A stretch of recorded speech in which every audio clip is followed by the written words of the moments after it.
When a person backbites another person, they tarnish their reputation in the community. This is if what they're saying is true. If what they're saying is lying, then they have two sins.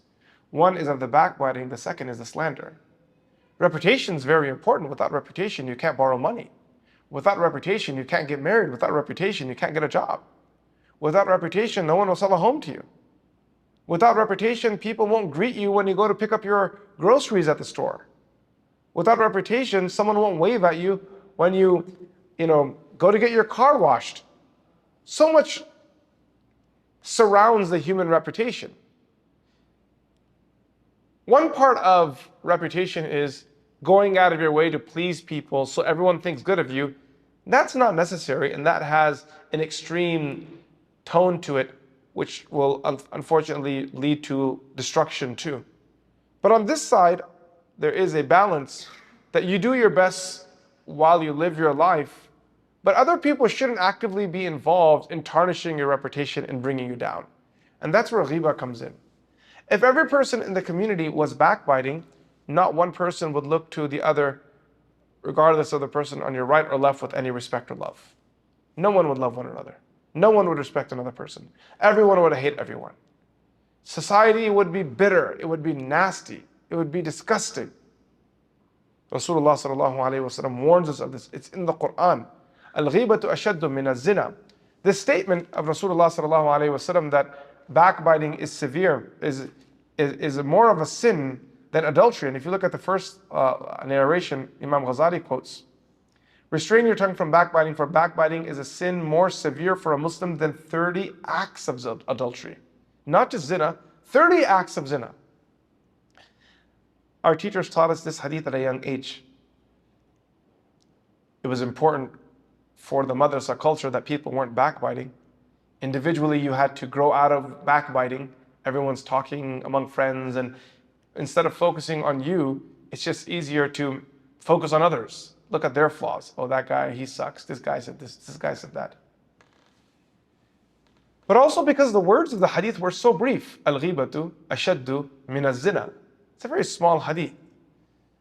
Al-ghibatu ashaddu min az-zina. Al-ghibatu ashaddu min az-zina. It's a very small hadith. Anyone can memorize it. As a young teenager, I reflected on this riwayah. I was maybe 13 years old, 12, 13 years old when I heard it the first time. And I had memorized it. It was an easy hadith to memorize. And I like memorizing things. Al-ghibatu ashaddu min az-zina. Backbiting was worse and more severe than committing adultery, committing zina. It didn't make sense. Like, I trusted the Prophet ﷺ, but when you think about it, zina is zina. Like, that's really bad stuff. And backbiting? Someone saying backbiting is worse than zina? As you reflect on it, you realize, Sadaqa Rasulullah, the Prophet ﷺ, always spoke the truth. There are many harms to zina. One of them is that it decays the foundation of the society and the community. If a man and woman have a relationship and they have a child and there is no father for that child to look up to, that child will be sad and lonely. It'll hurt that child. Do that 100 times, 1,000 times, and you have children all across society. No one's there to look after them. They're hungry, begging on the street. It cracks society. Society's health is in trust. It's in love. That a husband and wife marry one another, they have a child. Tomorrow the child always knows there's a mom and dad there to look up to. In any situation, go to them. You need shoes, go to them. You need a haircut, go to them. You're hungry, go to them. So those mom and dad dedicate themselves like a roof ceiling above the child until they raise them, and then they release them into the community, and that child then repeats it. They get married to someone and they show love and respect for one another, and they raise a child, and they go. And if the relationship does break, by the way, if there's a divorce, that's okay. Islam has a system for that. So if there's a husband and wife that are married and they have a child and there's a divorce, the child will, in most cases in Islamic court, end up in the father's custody. Today's world is different. It ends up in the child will end up in the mother's custody. Regardless, they are still the parents. So the child will always refer to the mother as mother, regardless of who the father goes on to marry. And if the child is in the mother's custody, regardless of who the mother goes on to marry, if she does, the father will always be who? The father. So if I'm struggling with boy issues, I go to my father. If I'm struggling with girl issues, I go to my mom. If I'm struggling with financial issues, go to my dad. Those two people are always there. They're involved. But now imagine where the mother starts doing ghiba of the father, that trust will break away. And as that trust breaks away, this human being is then isolated. And isolation isn't healthy for insan, for the human being. People need one another. We need one another for trust. Allah Azza wa Jalla says, إِنَّمَا الْمُؤْمِنُونَ إِخْوَةٌ فَأَصْلِحُوا بَيْنَ أَخَوَيْكُمْ. The Muslims are a family. We are brothers. فَأَصْلِحُوا بَيْنَ أَخَوَيْكُمْ. So mend your ties and join your bonds together. So why is backbiting more severe than zina? Because zina has a whole process to it.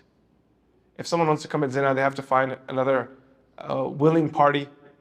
You have to find a place to do this out of the city. So many barriers. So therefore, inshallah, may Allah always protect us, our children, our progeny. Most of humanity, inshallah, is protected from zina. That's a very tricky statement because it probably doesn't reflect today's world.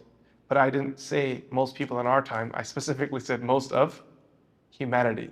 Like throughout the history of mankind, overall, inshallah, our hope is that most people were protected from zina.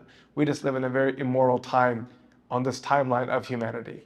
And with technology and all this other nonsense, zina unfortunately has become very common. May Allah protect us and our communities.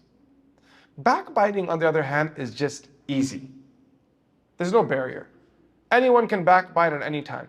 Someone can work their entire life to building a good reputation, and one low-life person that has not much going on, doesn't care for the honor of others, just says 2 words, and now this person's in trouble.